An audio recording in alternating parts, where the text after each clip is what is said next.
इससे पहले हम साइंस के 2 वीडियोस को कवर कर चुके हैं, जिसमें हमने बायोलॉजी के इंट्रोडक्शन की बात की और बायोलॉजी की क्लासिफिकेशन की बात की।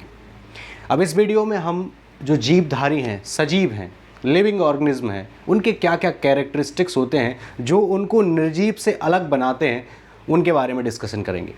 यदि आप इस चैनल पर पहली बार आए हैं तो चैनल को सब्सक्राइब कीजिए।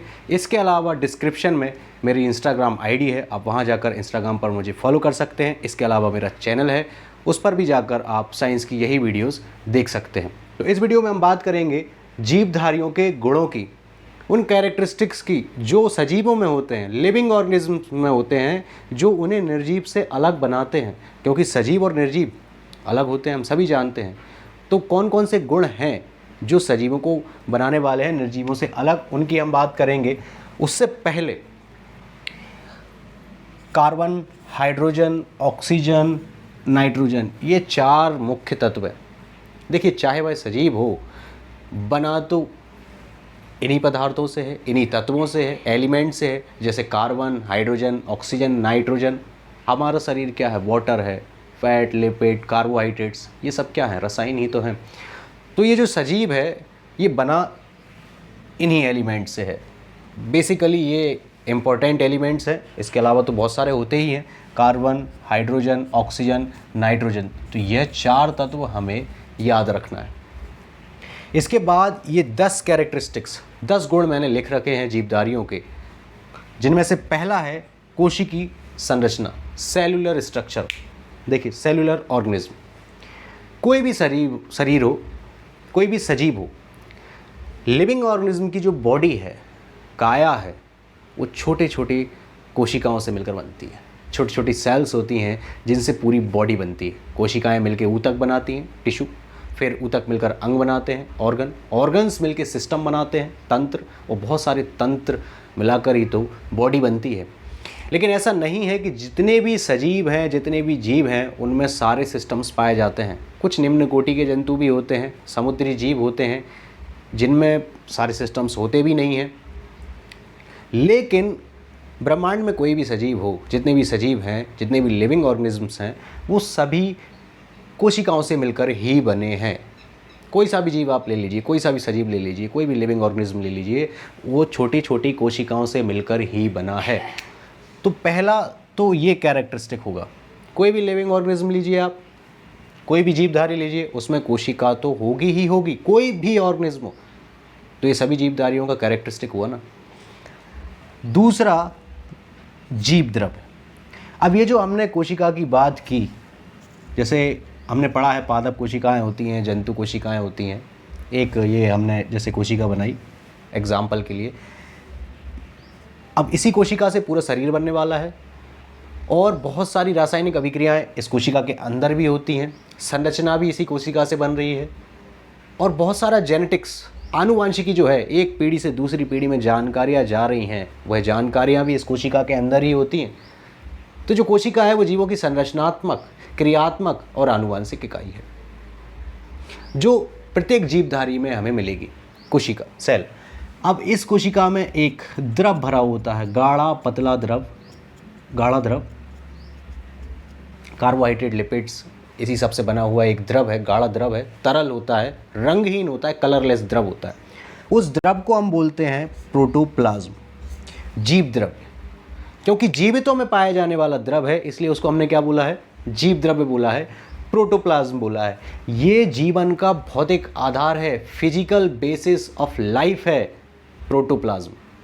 यदि ये द्रव नहीं होता तो जीवन नहीं होता, क्योंकि कोशिका नहीं होती। तो ये द्रव बहुत ही महत्वपूर्ण है। जितने भी जीवधारी हैं उन सभी में कोशिका होगी, और कोशिका होगी तो ये जीव द्रव तो होगा ही होगा। प्रश्न आता है, जीवन की भौतिक आधारशिला, ये एक स्टेटमेंट है, कथन है, जीवन की भौतिक आधारशिला, फिजिकल बेसिस, लाइफ फिजिकल होती है, एग्जिस्टेंस है इसका, तो उसके लिए जो बेस है वही ये प्रोटोप्लाज्म ही है। यह स्टेटमेंट दिया था हक्सले ने, और यह प्रश्न पूछा जाता है। इसके अलावा ये जो प्रोटोप्लाज्म टर्म है, ये जो शब्द है, ये भी किसी न किसी साइंटिस्ट ने दिया होगा, तो वह थे पुरकिंजे। ये टर्म पुरकिंजे ने दी, लेकिन इसको भौतिक आधारशिला जीवन की या फिजिकल बेसिस ऑफ लाइफ किसने कहा? तो वह हक्सले ने कहा। ये 2 पॉइंट हमें याद रखने हैं, पूछा जाए। अब हम बात करेंगे तीसरे गुण की। तीसरा गुण है आकृति और आकार, शेप एंड साइज। पृथ्वी पर बहुत प्रकार के लिविंग ऑर्गेनिजम्स हैं, जीवित हैं। इंसान, गधा, कुत्ता, घोड़ा, सांप, मेंढक, प्रोटोजोआ, पोरीफेरा, सीलेंट्रेक्स, प्लेटीहेल्मिन्थीज, केचुआ, कीट, बहुत सारे जीव हैं, अनगिनत जीव हैं। अब ये जो जीव हैं, इनकी सभी की कोशिकाएं एक जैसी नहीं होती पूरी तरह से, उसमें विभिन्नता होती है, उनकी आकृति अलग होती है और उनका आकार अलग होता है। कुछ कोशिकाएं बड़ी होंगी, कुछ कोशिकाएं छोटी होंगी। जीव भी फिर साइज़ में अलग अलग तरह के जीव हमें मिलते हैं। तो ये सब हमें निर्जीवों में नहीं मिलता।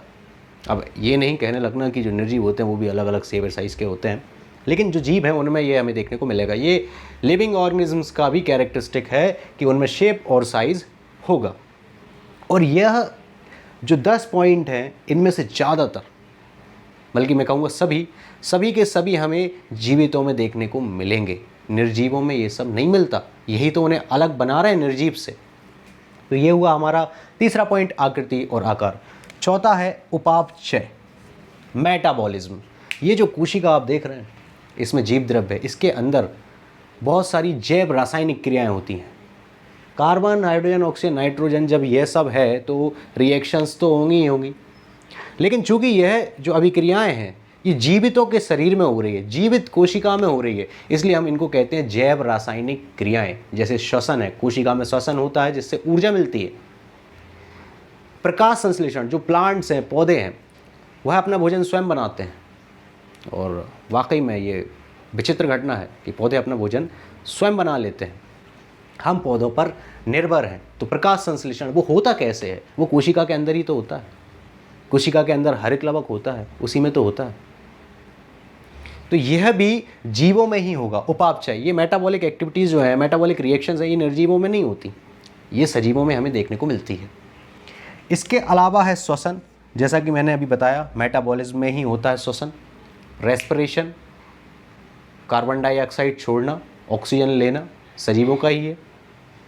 इसके अलावा कोशिका के अंदर जो सेलुलर रेस्पिरेशन होता है, जिससे सेल को एनर्जी मिलती है, एक श्वसन वह भी है।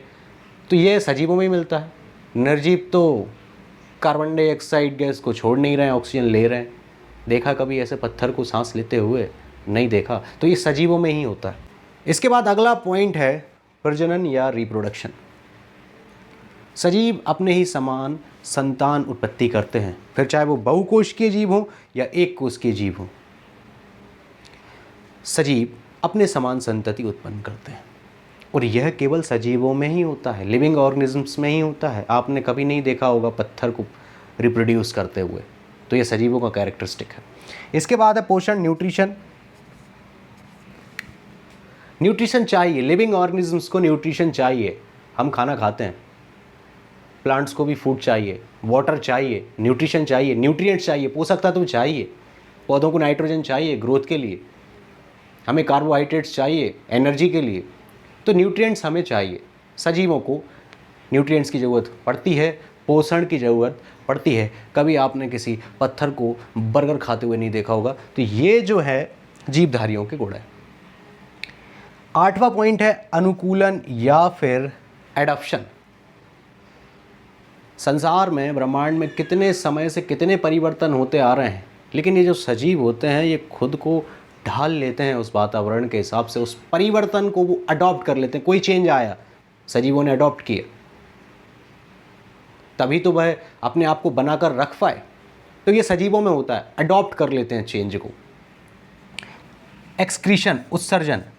हमारे शरीर में बहुत सारे, और हमारे नहीं कहना चाहिए, कोई भी सजीव हो, कोई भी लिविंग ऑर्गेनिज्म हो, उसमें जो हानिकारक पदार्थ उसकी बॉडी में बनते हैं, यूरिया, यूरिक एसिड, जैसे कीट यूरिक एसिड उसका उत्सर्जन करते हैं।